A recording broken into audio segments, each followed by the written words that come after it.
રાકેશ, કેમ નહીં? તારી પ્રીત ખેલી આ હિરલ તારા હૈયાથી જરાય દૂર નહીં રહે. અને પ્રીતનો પોકાર સાંભળીને આંધળી દોડ મૂકે ને, એ જ સાચા પ્રેમી કહેવાય. રાકેશ, આ હિરલના હૈયામાં તો બસ તારા જ નામનું ઝાલરિયું વાગે છે, અને મારા હૃદય પર તો બસ તારો જ રાજ છે. રાકેશ, બસ એવું ન બોલ. આ તારી હિરલની પણ એ જ હાલત છે. અરે જુદા થઈએ ને ત્યારે મારા હૈયામાં પણ હોળી સળગી ઉઠે છે. પણ હું શું કરું રાકેશ? હું એક છોકરીની જાત છું. હું કોઈના ઘરની માન મર્યાદા છું. છતાં પણ આપણી પ્રીતની કાજે એ લાજ શરમના સીમાડાઓ ઓળંગીને તારા એક જ બોલે તને મળવા દોડી આવું છું.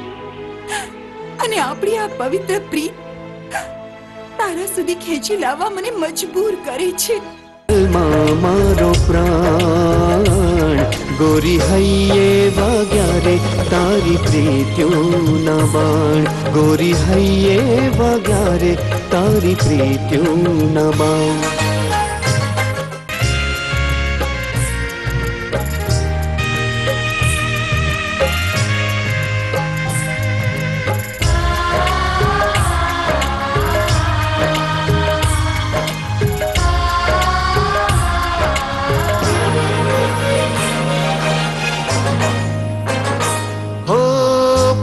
નો રે માર્ગ ગોરી ખાંડા કેરી ધાર રે.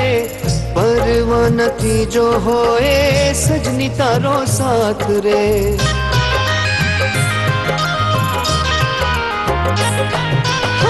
હાથ મારે હાથ દઈને હાલો હારો હાર રે.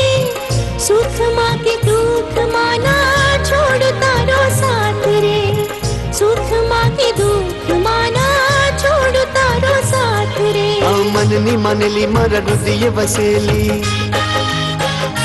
હા, મનની માનેલી મારા હૃદયે વસેલી. આય કુઓ વારું તારે કાજ. ગોરી હૈયે વાગ્યા રે તારી પ્રીત્યુના બાણ. તને માની લીધો મેં. તારા આવા વલણથી આપણા માવતર પર શું વીતશે એની કલ્પના છે તને? પણ ભાઈ, હું શું કરું? મેં પહેલા પણ તને કીધું હતું કે હું રાકેશ વિના નહીં જીવી શકું. અને જીવતરના આખરી શ્વાસ સુધી સાથે રહેવાનો કોલ આપી ચૂકી છું હું એને. એને શું, જેને મારામાં આંધળો વિશ્વાસ મૂકીને મારી સાથે પ્રીત કરી છે. અને હવે એ પ્રીતની મજાક ઉડાડું? ભાઈ, હું બધું જ ચીરવી શકીશ, પણ મારા પોતાના પોતિકા મારાથી અળગા થશે એ મારાથી નહીં ચીરવાય. ભાઈ, ભાઈ,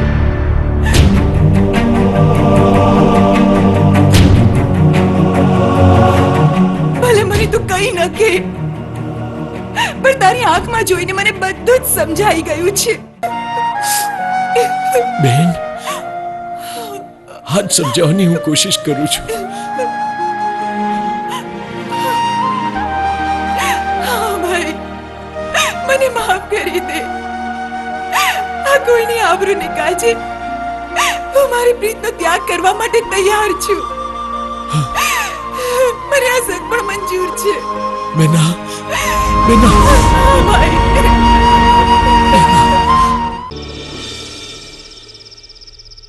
રાતના જેમ 4 પહોર હોય છે એમ આપણું બંધન 4 જિંદગી સાથે જોડાયેલું છે. સંસારમાં દંપતીઓની પહેલી રાતની જેમ પ્રેમ ભરી બધી જ રાતો જતી હોય ને, તો ભૂતળ અને સ્વર્ગમાં કશો ફેર ના રહે. એક સુહાગણ સ્ત્રીનો નિયમ, ગળામાં પતિના નામનું મંગળસૂત્ર અને સેથીમાં એના નામનું સિંદૂર પુરાયા પછી જીવતરના અંતિમ શ્વાસ સુધી પતિના પગલે પગલે ચાલીને છેક સુધી એનો સાથ આપે ને, એ જ નારીનો સાચો ધર્મ છે. મને એક વાતનો ખૂબ જ સંતોષ થયો છે કે મને તારા જેવી સુશીલ અને સંસ્કારી પત્ની મળી. હું તને માત્ર એક પત્ની નહીં, પણ એક પ્રેમની દેવી બનાવીને મારા હૈયે રાખીશ.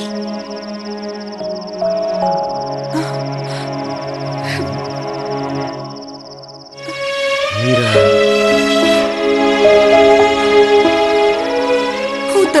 તારી પત્ની બનીને રહીશ, કારણ કે આ હિરલ તો ક્યારની કોઈના પ્રેમની દેવી બની ચૂકી છે. હું વફાદાર રહીશ, પણ એક પત્ની બનીને, એક પત્ની બની. લીલા તે ચોરણા પેરતા કાઈ જાજરનો ઝણકાર. હા હમકારી તું ઓડલ માવડી, કાગવડ વાળી ઓડલ માવડી. પામે ના કોઈ તારો પાર કે જગમાં, જગમાં મળી તારો જય જયકાર. અરે જાનુ, ક્યાં એ ગામડાની સીધી સાદી છોકરી ક્યાં સુધી જૂના વિચારોમાં સંકળાયેલી રહેશે? એને શું ખબર કે આ મોડર્ન યુગમાં કેવી રીતે જીવાય? એ દીપક, તે આ દીપકના દિલમાં ઘર કરી લીધું છે. દીપક, હિરલ, તું અહીં પણ હરામજાદી, તું મારા સુખી સંસારમાં આગ ચાપવા માંગી છે, અને તમે? હું ગામડાની સીધી સાદી છોકરી છું અને મને મોડર્ન યુગનું ભાન નથી, એમ? દીપક, શું છે આ બધું? હા, આની આટલી હિંમત કે તારી દિવ્યા સાથે તારી નજર સામે મારું અપમાન કરે? હું જાઉં છું. દિવ્યા, મારી વાત તો. હિરલ, શું ખરેખર આ સાચું હશે? મારી સાથે કેમ આવું બની રહ્યું છે? દીપક આવું કરી જ ના શકે. તો પછી આ ફોટાઓ કઈ ખોટું ના બોલે. શું કરું કઈ સમજ નથી પડતી. મારી આ વેદના કહું તો કોને? એક બાજુ મારા હૃદયમાં સળગેલી હોળી છે, તો બીજી બાજુ સાસરિયાની આબરૂ આડે આવે છે. પતિ પર શક કરવો એ પણ સુહાગણ સ્ત્રીને શોભતું નથી.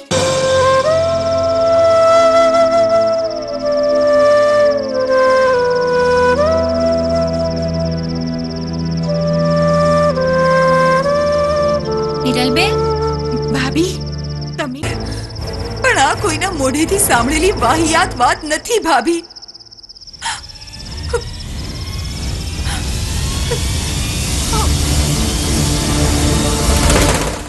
ભાભી, હું સમજી શકું છું, હું પણ એક સ્ત્રી છું. એક મુઠ્ઠીમાં બાપના કોઈની આબરૂ હોય છે, તો બીજી મુઠ્ઠીમાં સાસરિયા કોઈની આબરૂ હોય છે. પણ ક્યારે સ્ત્રી પોતાની મુઠ્ઠીઓ ખુલ્લી મૂકી નથી દેતી. અને હા ભાભી, સ્ત્રીને સાસરિયામાંથી સાસુ, સસરા, દિયર કે નણંદ આમાં કોઈનાથી પણ દુઃખ પહોંચે ને તો એ સહન કરી લે છે. પણ પોતાનો પતિ, જ્યારે પત્નીને અંધારામાં રાખીને ભટકી જાય છે ને, ત્યારે સુહાગણ સ્ત્રીનો આત્મા ભડકી બળતી હોળીની જેમ સળગી ઉઠે છે. હિરલબેન, હું જ્યારે અહીંયા આવી તો મેં મારા દીકરાના સોગંદ ખાધા છે કે હું પાછી આવીશ તો હિરલબેનને સાથે લઈને આવીશ. અને જો તમે નહીં આવો ને તો એ લોકો ફરીથી મને આ ઘરમાં નહીં આવવા દે. હિરલબેન, મારા ખાતર નહીં તો મારા નાનકડા બાળકને ખાતર હું તમને હાથ જોડું છું. તમે મારી સાથે રામ પર આવો. ના ભાભી, ના ભાભી, હું તમારી સાથે રામ પર આવીશ. હા ભાભી.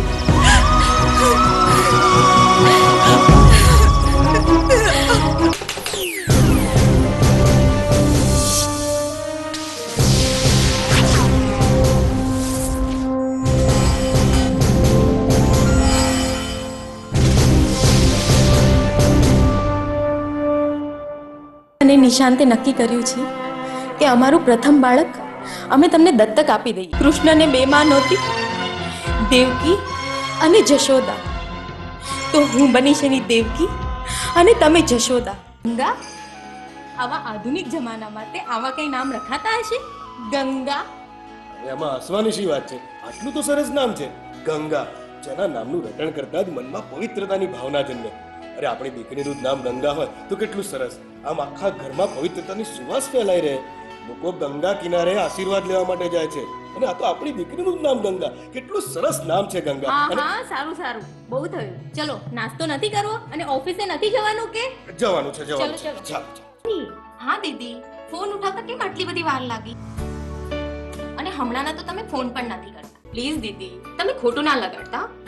જો તમે કહેતા હોય ને તો હું મારા કાન પકડું છું, પણ પ્લીઝ જો મેં ખરેખર કાન પકડ્યા છે. એ આજે તમને કેમ એવું લાગે છે દીદી કે હું તમારા પડખે નથી? જો આવા શુભ પ્રસંગે રડશો ને, નિશાંત આવે ને એટલે હું ત્યાં આવવા જ નીકળું છું, પણ પ્લીઝ તમે રડશો નહીં. જો, હું આવું છું હો.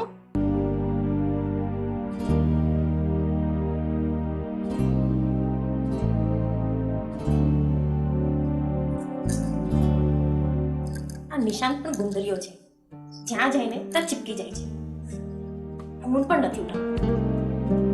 હલો નિશાંત ક્યારે ઘરે આવી રહ્યો છે? અરે બસ હું ઓફિસ થી નીકળું જ છું, થોડીક જ વારમાં પહોંચું. ગાયત્રી બેનને ફોન કર્યો હતો અને તે આપણા ઉપર બહુ ગુસ્સે થયા છે અને આપણી રાહ જોઈ રહ્યા છે. પણ કેમ? અરે કેમ શું?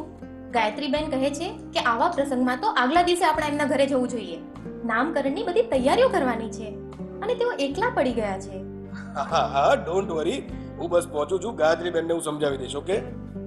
એટલે તું એમ જ કહે છે ને કે તું જલ્દી નહીં આવે? માં આ તે શું કર્યું?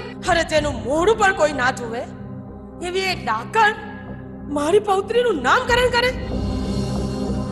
મારે એને જરાય દુખી નથી થવા દેવી, સમજી?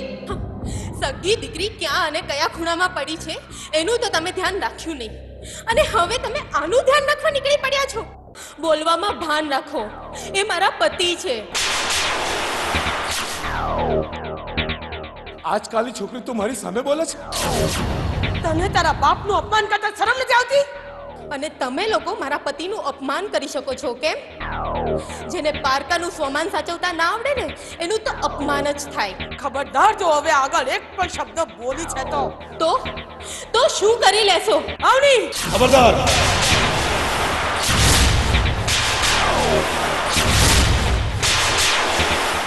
અત્યાર સુધી તમારો ફેમિલી ઝઘડો હતો એટલે વચ્ચે કંઈ બોલતો નથી. અવની મારી પત્ની છે, એની સાથેનું ખરાબ વર્તન બિલકુલ ચલાવી નહીં લઉં. તે જે કંઈ કર્યું એ બરાબર કર્યું છે, તો એમની ચિંતા ના કરીશ, હું એમને સંભાળી લઈશ. અત્યારે ગાયત્રી બેનને આપણી ખાસ જરૂર હશે. ચાલ આપણે હોસ્પિટલ જઈએ. હા હા, અને અનિકેતભાઈ પણ ત્યાં એકલા જ છે. આપણે જલ્દી ત્યાં જઈએ. રસ્તામાં ફોન કરીને એડ્રેસ જોઈ લઈશું. હા ચાલ.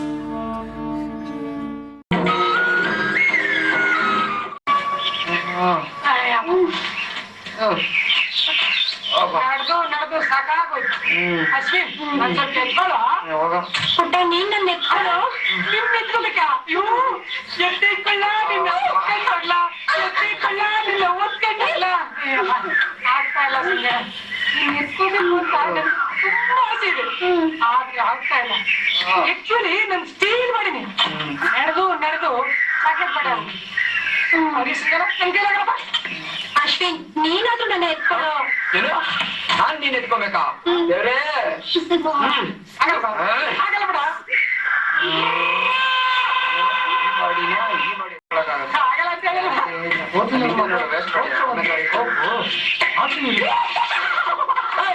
ಈ ಗಜ್ಜಿನಿ ಮುಂದೆಲ್ಲ ಸ್ಪಾಟ್ ತೋರಿಸ್ತಾ ನಾನು ಎತ್ಕೊಂತೀನಿ ಸರ್.